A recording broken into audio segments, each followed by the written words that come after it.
and welcome to day 9. We're talking carbohydrate, triglyceride and insulin resistance.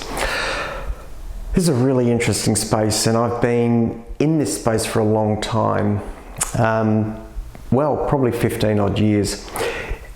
I've come to the conclusion, and this was many years ago, that insulin is really not there just to control sugar.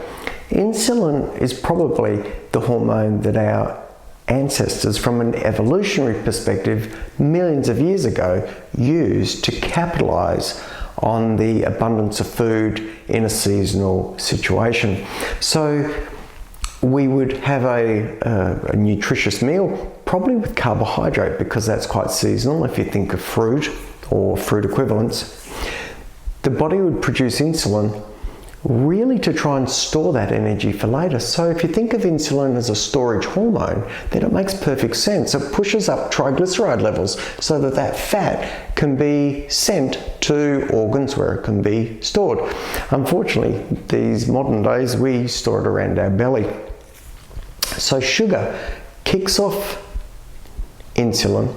Insulin pushes up the body's mechanisms for storage, which includes raised triglycerides, tends to lower HDL cholesterol and change the particle size for LDL cholesterol. So my habit over the years has really been to advise people to keep their cholesterol under control using, if appropriate, medication, but try and control their metabolism, keep their insulin under control by keeping their carbohydrates down. I think insulin, particularly once people have put on weight, becomes problematic with associated inflammation. So do be aware of that.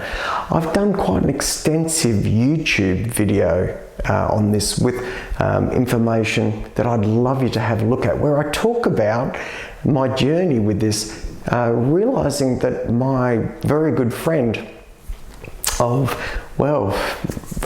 about 50 years, my very good friend and I clearly have different metabolic processes.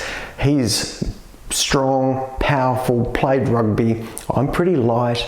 I'm much smaller muscularly, and I used to be a long distance runner. So I started to do some insulin experiments on he and I, and they're different. So please check out that YouTube clip where I explain all that, if you're interested, and check out the podcast for today. And maybe keep your carbs down. For now, I do hope you live as well as possible, for as long as possible, and bye for now.